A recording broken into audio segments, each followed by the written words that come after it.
Otro aspecto importante a tener en cuenta a la hora de estudiar la difusión del CO2 es el valor final de concentración de dióxido de carbono que hay presente en el cloroplasto, ya que esta concentración final es la que va a regular la actividad fotosintética. Y en este sentido, es muy importante que este valor sea el mínimo convenido según cada especie, ¿sí? Existe un valor mínimo de concentración de CO2 que se denomina punto de compensación del dióxido de carbono, que es la concentración en donde la fijación por fotosíntesis es igual a la pérdida de dióxido de carbono por respiración. Entonces, en este punto, la planta no va a crecer, pero sí va a poder mantenerse y sobrevivir. Por lo tanto, cuando el valor de concentración de CO2 sea igual al punto de compensación, el intercambio neto de carbono va a ser cero. Este valor de punto de compensación es relativo al tipo de metabolismo que estemos hablando, ¿sí? Las especies C3 tienen un valor más elevado de punto de compensación y las C4 un valor más bajo. Y esto depende de justamente particularidades del proceso fotosintético y de la presencia de fotorrespiración. Esto lo veremos en unas diapositivas siguientes. Pero vamos a profundizar ahora en la segunda etapa, o en una segunda etapa del proceso fotosintético, que es la etapa fotoquímica. La etapa fotoquímica se produce en los cloroplastos, naturalmente, y particularmente en la membrana de los tilacoides. En estas membranas no solo existe el pigmento fotosintético por excelencia, que es la clorofila, sino que también hay otros pigmentos, como los carotenos y las antófilas, que sirven quizás no tanto al proceso fotosintético, pero sí para mecanismos de fotoprotección. La clorofila, entonces, en estas membranas tilacoidales, varía en concentración y distribución. Y existen dos tipos de clorofilas, la A y la B, las cuales ambas van a ir constituyendo lo que se denominan los fotosistemas. Y los tipos de clorofila tienen distintos picos de absorción de luz en la franja del azul y del rojo. Si nos ubicamos a nivel del cloroplasto y vamos profundizando en su estructura, acá vemos la doble membrana, las invaginaciones de esa membrana del cloroplasto van formando estas pilas, estas granas, que son los tilacoides, y dentro de esas membranas, o sea, lo que constituye esas membranas, que son una bicapa fosfolipídica, como toda membrana biológica, están insertas entonces las moléculas de clorofila, que tienen una cola de fitol, que es la que permite anclarse, ya que es hidrofóbica, y la cabeza, que es tetrapirrólica y que tiene en su centro un átomo de magnesio. Esta estructura química es muy importante para desempeñar su función en lo que es la colección de energía lumínica. ¿Y cuáles son los sustratos y los productos de esta reacción fotoquímica? Bueno, como sustratos tenemos la energía lumínica, la energía solar, el fosfato inorgánico y la molécula de agua, ¿sí? Estos dos son sumamente importantes, ya que a través de la molécula de agua, junto con la energía lumínica, se va a hacer la fotólisis, es decir, la ruptura de la molécula de agua, y por lo tanto esta fotólisis va a proveer de hidrógeno y oxígeno, que van a ser muy importantes a lo largo del proceso fotoquímico y luego bioquímico. Y como producto final tenemos al NAD-fosfato reducido y al ATP, que justamente a esto nos referimos cuando hablamos de poder reductor y energía química. Entonces, como vemos aquí, el fosfato inorgánico va a servir para producir el ATP y la molécula de agua va a servir para proveer de protones para el NAD-fosfato reducido. Aquí vemos en un esquema simplificado cómo los distintos fotosistemas, en donde van a estar trabajando los distintos pigmentos, colectando energía solar, y se van a ir produciendo las distintas reacciones, en donde en colaboración con una bomba ATPasa, estos protones, que justamente provienen de la fotólisis del agua, van a servir para generar energía en forma de ATP y poder reductor. ¿Y qué tipo de radiación es útil para este proceso fotoquímico? Bueno, lo que denominamos la radiación fotosintéticamente activa. Ustedes sabrán que el espectro de radiación solar es muy amplio, pero a las plantas nos interesa este rango de longitudes de onda que se llama también espectro, que incluye el espectro visible, ¿sí? Entonces, las longitudes de onda entre 400 y 700 nanómetros son las que van a tener una acción efectiva para la fotosíntesis. Entonces, por lo visto está aquí, y ya yendo una escala de análisis de planta o cultivo, podemos concluir fácilmente que es fundamental que la planta intercepte la mayor cantidad de radiación fotosintéticamente activa posible. Obviamente son las hojas los principales órganos encargados de colectar la radiación solar. Sin embargo, también en muchas especies, los tallos y órganos florales o hasta los frutos también poseen pigmentos fotosintéticos que también pueden llevar adelante el proceso de fotosíntesis. Pero de nuevo, pensando ya a nivel de cultivo, se habla de cultivos eficientes cuando los mismos invierten la mayor cantidad de recursos para un crecimiento temprano, de modo tal que puedan expandir su área foliar y que eso resulte en un mejor aprovechamiento de la radiación, ¿sí? Cuando los cultivos tienen una arquitectura foliar determinada o una arquitectura de planta determinada, nosotros, como ingenieros agrónomos, también podemos adquirir algunas prácticas de manejo, como el arreglo, como variaciones en la densidad de siembra o variaciones en el arreglo espacial, ¿sí? El estrechamiento entre surcos, para colaborar con este objetivo de lograr captar la mayor cantidad de radiación posible. Entonces, vamos a pasar ahora a analizar cuáles son algunas de las variables sensibles que nos permitirían estudiar cómo se da este proceso de intercepción de radiación, ¿sí? Una de las variables principales que nos describirían el proceso de captura de radiación solar es el índice de área foliar, ¿sí? El índice de área foliar es una variable que habla de la relación que hay entre los centímetros cuadrados de hoja o unidad de superficie de hoja en relación a la cantidad a la superficie de suelo que cubre. Entonces se genera, el índice de área foliar va creciendo o va generándose a medida que se va produciendo la expansión foliar y la aparición de nuevas hojas. Como dije recién, entonces se define por la ocupación de superficie del suelo por parte de las hojas y por el tamaño que tengan esas hojas.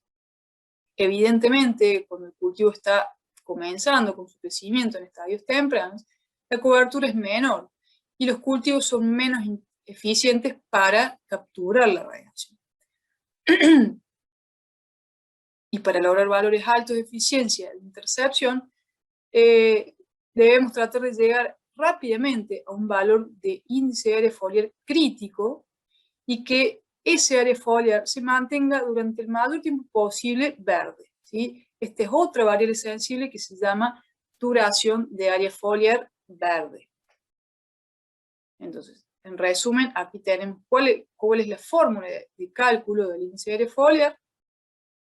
Y aquí tenemos algunas de las dinámicas que presenta esta variable, ¿sí? Como dijimos hace un ratito, el índice de área foliar va a ser bajo en estadios tempranos de crecimiento, y a medida que el cultivo crece y va incrementando el número de hojas, el índice de área foliar va a incrementar.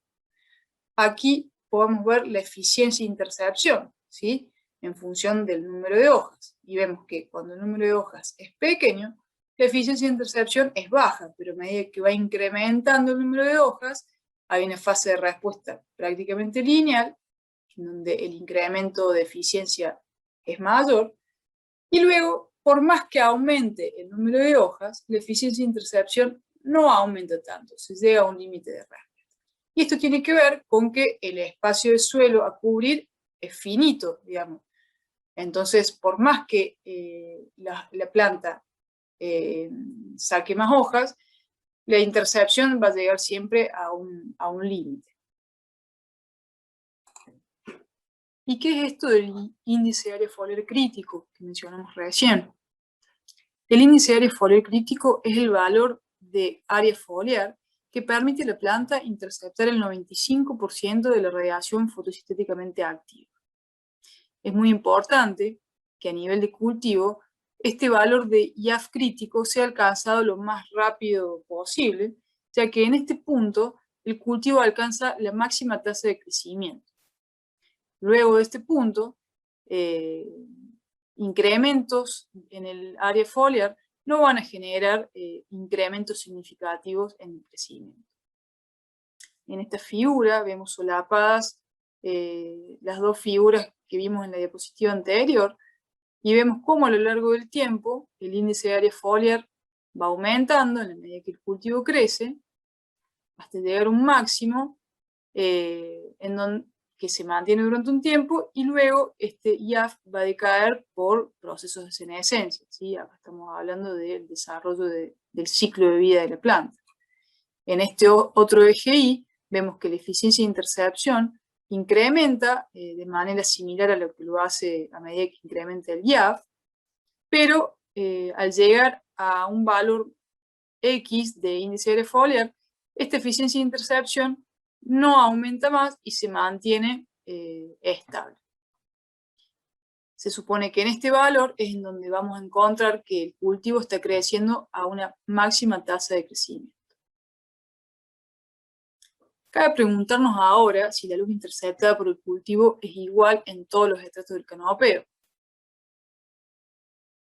Si nosotros observamos un canopeo, vamos a ver que en la parte superior del mismo, la radiación que llega es la radiación de tipo directa. Por el contrario, en el interior del canopeo vamos a observar que hay luz o radiación de tipo difusa. Entonces, la luz que va atravesando los distintos estratos del canopeo desde la parte superior e inferior va a ir variando. Y también la cantidad de luz y ese tipo de variación va a depender de cómo estén dispuestas las hojas dentro del canopeo, es decir, cómo es la arquitectura de cada planta, y también de cómo es la arquitectura de esa hoja, ¿sí? La disposición de las hojas está influida a su vez por la inclinación que tienen en la inserción con el tallo principal, y también el modo en que las mismas están agrupadas en el canopeo. Todo esto es importante porque según este conjunto de particularidades se define lo que se llama el coeficiente de atenuación o coeficiente de extinción. Y esto es un indicador numérico de la atenuación lumínica a lo largo del canopeo.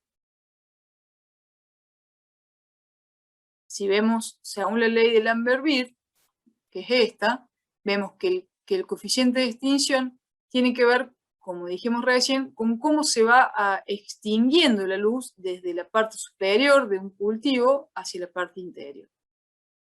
En un cultivo o en una planta de tipo planófila, o sea, con una arquitectura foliar en donde el grado de inserción es aproximado a la horizontal, el coeficiente de extinción es relativamente alto, ¿sí? Es decir, la luz es intensamente extinguida. Por el contrario, en una planta erectófila, en donde el ángulo de inserción es de tipo agudo, la extinción es más paulatina, es menos intensa, y la luz puede llegar a estratos inferiores. Por lo tanto, el valor de K es menor.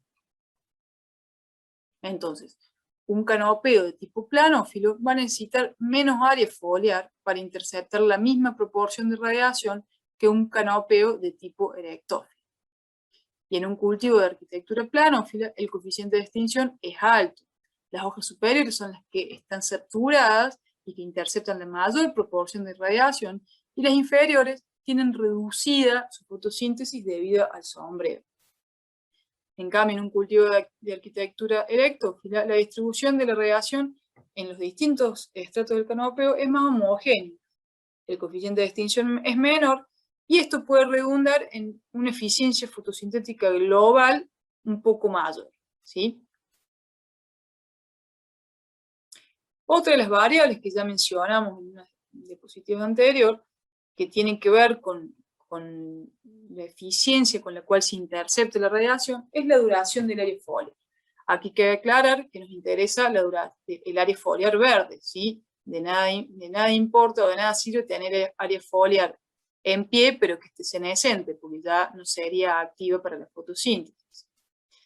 De ahí han surgido estas nuevas tecnologías o nuevos mejoramientos de plantas stay green, en donde se trató de retardar los procesos de senescencia para hacer que justamente el área foliar sea fotosintéticamente activa durante la mayor cantidad de tiempo y pueda servir su fotosíntesis hasta estadios cercanos a la finalización de su desarrollo.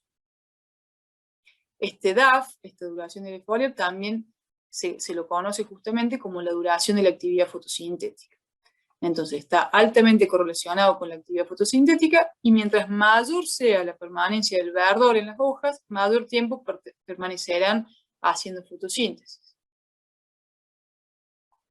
Usualmente la DAF está muy relacionada con el rendimiento debido a que la intercepción de la radiación solar durante un largo periodo de tiempo generalmente significa mayor producción de materia seca. Como dije recién, tener un DAF largo implicaría que en estadios finales del ciclo estas hojas puedan seguir haciendo fotosíntesis y probablemente seguir alimentando los órganos de cosecha que ya están próximos a su madurez.